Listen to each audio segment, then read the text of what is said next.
All right, thank you very much. So this is just a strip of the porous road, pervious pavement road project down on Lake George. It was started in the spring of 2013. It's been running for about 18 months. And just to see where we are here, if this works. So this is the beach road. It runs right along the south end of Lake George. This is $1 Million Beach. These are the steamboat docks. And this is a 1 mile long road. This end is owned by the DEC, and they recently completed a pervious pavement strip right along here, and that just went in this summer. And then this project runs along the south end. The project is a Warren County project. The Warren County DPW was the lead on this. This is a county road. It had a tremendous amount of support from a whole collection of organizations in Lake George. The Warren County Soil and Water Conservation District was really strong in making this happen.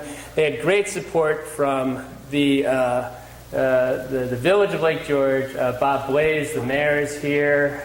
Dave Harrington, the village supervisor, is here. The village area of the road runs through here. The town area runs through here. The town was very supportive. Dave Decker is here with the watershed, Lake George Watershed Coalition, which is really a forum for a lot of these ideas.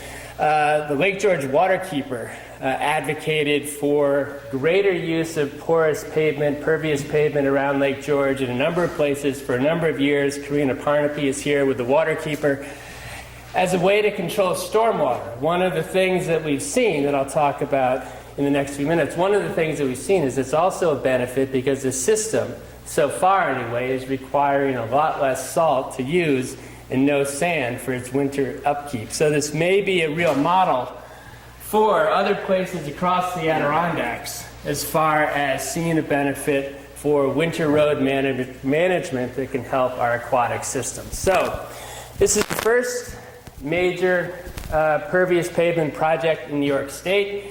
It's under study. It's been operational for 18 months. This will continue to be studied by the state DOT as well as the Warren County DPW. Funding came from the Environmental Facilities Corporation. It was experimental funding. It got a lot of federal support.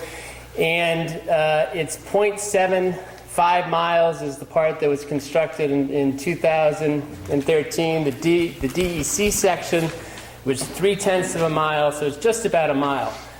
People think of Lake George, a lot of things come to mind. This beautiful lake, motorcycles, tattoo parlors. You probably don't think of the biggest green infrastructure project in the state being in Lake George, but it is, and it's great. And it's been very successful so far. So how will this system last over time? We don't know. That's an unknown. That's being looked at.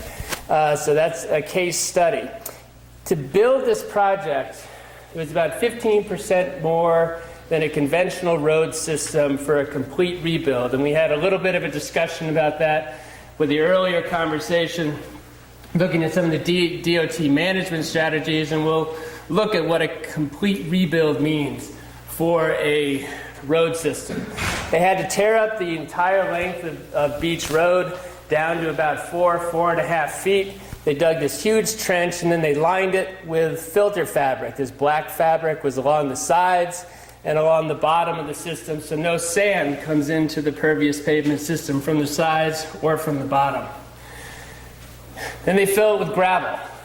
A base layer of about 3.5 feet of large, washed, fractured stone. They want the fractured stone to sort of lock together, and it's compacted and locked together, so it does two things. One, it can support a heavy load, but two, it will also contain a lot of void space. 25% of that space in that 3 feet of fractured rock is open space where water can percolate through, where water can be held as storage capacity in times of major storms. They fill it, all sorts of rock in that trench is filled through the system. and then it's compacted. And this is part of the beach road down towards the village. You can see the first layer of pervious pavement is placed on this side, and they're still filling in the trench and compacting the different layers.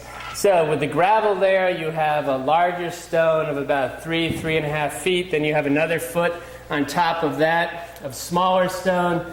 And then this is what the smaller stone looks like. And then over the top of that is a foot of pervious pavement.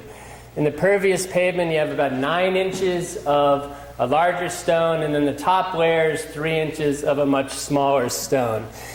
As you can see here, I guess it's about a 2-inch stone to a slightly larger stone. But the whole system is meant to be this 4.5 foot tall system where they completely rebuilt the road infrastructure. But it allows, when water hits that road, it will sink through the porous pavement into the stone. It's below the frost line. You know, sometimes, depending on groundwater can come up from the bottom into the system, or it can sink through. It was estimated that they believe they had storage capacity for a rainstorm of 5 to 7 inches within a 24-hour period. That's a significant rainstorm. This road system would be able to handle that. As I said before, the entire system was built for stormwater protection. There's a lot of issues having to do with non-point source pollution and with stormwater pollution to Lake George. That's the biggest long-term threat to Lake George is stormwater. Stormwater management is taken seriously by the village. They were very instrumental in pushing this ahead. This is a big project for stormwater control at a very sensitive point in the lake. But what we're seeing is that there could possibly be a very strong benefit for salt. This is another view of the road under construction. This just shows you the top layer of very fine stone, gravel, and then the difference with the pervious pavement over the top. This is the road system as it stands today. You can see one drain. This is at an intersection with the Fort George Road. The intersection areas are standard asphalt pavement. The other sections are the pervious pavement.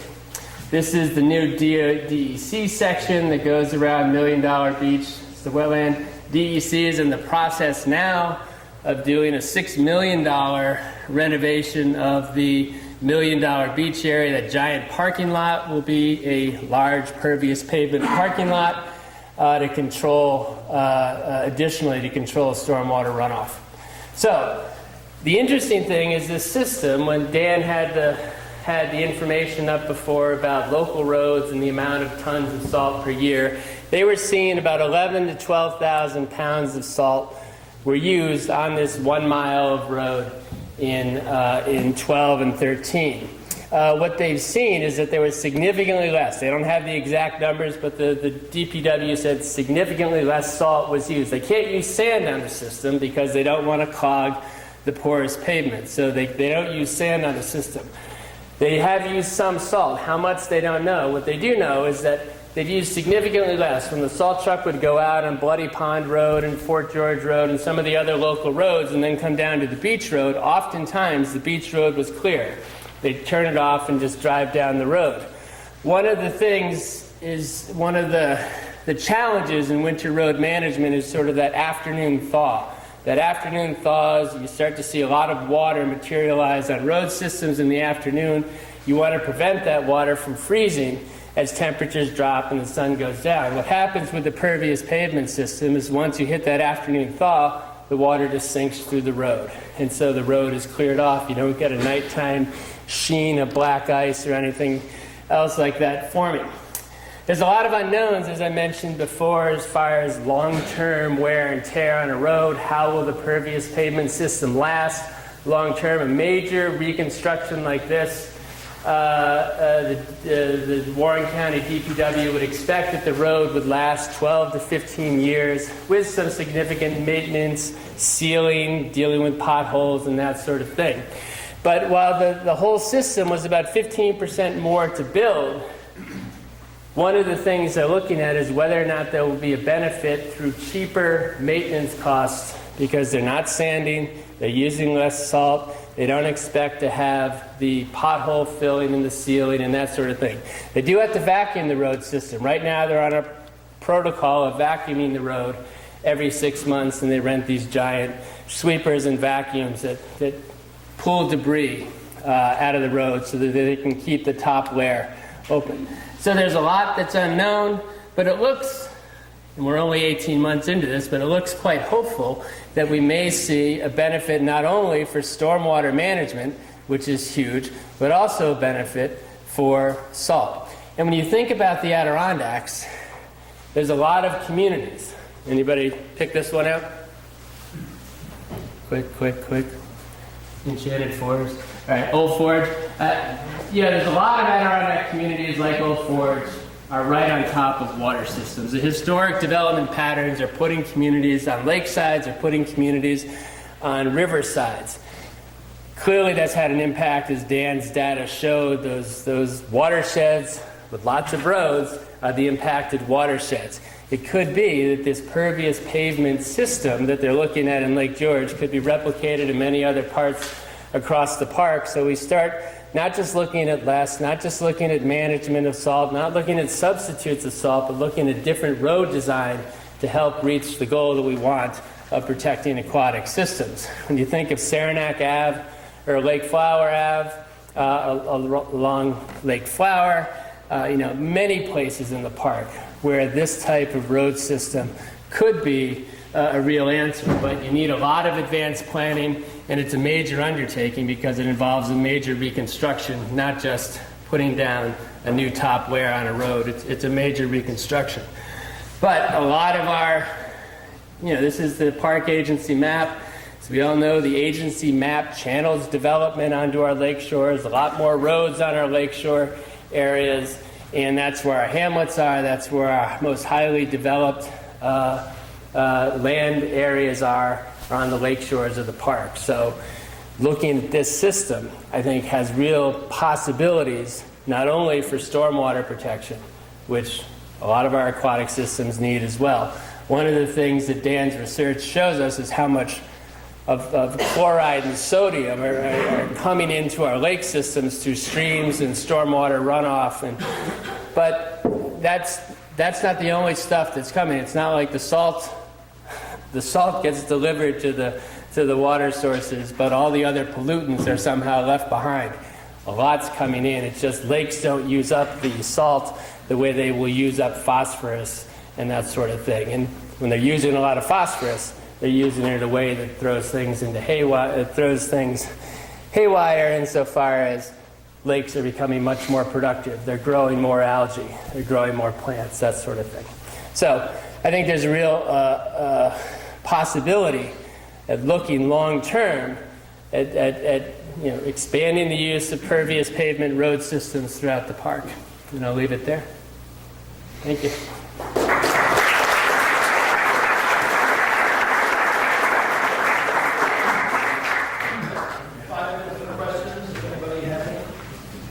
Johnny. Peter, have the highway engineers speculated or said about building this type of a highway on a slope? Yeah, I mean, right. You're thinking of the Museum Hill in Blue Mountain Lake. I mean, yeah, that's a place that certainly you could look at it. They're concerned about wear and tear from large vehicles and that sort of thing. So, whether it could be done, it's certainly, you could start with a lane and see if that works on a really steep hill to experiment with it. But that's the sort of thing that we should be thinking about and looking at. I mean, your case with Blue Mountain Lake, the Route 30 coming down the hill by the Adirondack Museum, a lot of salt, a lot of nutrients, all dumped into a brook, and that one brook dumps into Blue Mountain Lake, and that one brook has far more pollutants and degraded water quality than any other around the lake. And that type of thing we see across the park, where a lot of our chief single points of pollution that we can identify in streams often are associated heavily with roads. So, anyone else? Yes? What's the time frame on the test? Well, they would like it to run under, I believe they said it's a 10-year study under their contract with the federal DOT. You guys may have more specifics, but they said they were hoping to shorten that to try and get more data out there sooner, because they were they thought so far so good. So hopefully we'll get something in 3 years, 5 years. We'll get more definitive information. So, Dan? Yeah. So the salted water will go down into that substrate and accumulate. Then where's it go? Probably it's either it's going to join the bank of the bank of deposited chloride and sodium that's all around Lake George. That's, as your data shows, seeps out throughout the course of the year. The idea with the pervious pavement is it's a way to use a lot less. One of the things we'd like to see is whether or not they can even look at some winters of using none to see what the benefits are. So if you can use significantly less, or possibly even none, then you're limiting the amount that gets there. It's still going to go down through the system. It's still going to get into the groundwater, the soils, and it's still going to end up in the water body. The idea would be to use significantly less through the road design. One more. So. What's holding those top drainages together? The actual ingredients of the porous pavement? I thought somebody was going to ask me that. I wrote it. It's the actual recipe itself. I'm told it's modified asphalt with various aggregates and additives and different fibers. I don't know what the exact recipe is. The UNH, the Stormwater Center at UNH says, it's not proprietary information. Everybody's using a very similar mix of these items to hold things together. One of the engineers here may have a more precise. It's similar to a normal asphalt, except it doesn't have a fine aggregate in it, and it's a drier mix with this enough asphalt to hold the stones together. Right. Because on the layers, on the top layer, they were saying that 18% open space. On the lower layers, something like 22% open space, so that water could pass through the system. But it's very similar to standard asphalt material. Otherwise, it's highway engineers don't say it, but it's basically this giant Rice Krispie treat. Is the idea. Are you seeing any impact from ice accumulating in the road itself causing cracking? Yeah, there hasn't been any ice because when the water is going down through the system, if you get a thaw and water is able to move, it's going to trickle through the system. It's not going to hold there and freeze. If it holds there and freezes, because you are getting some warmth coming up from below the road as well through that whole open system.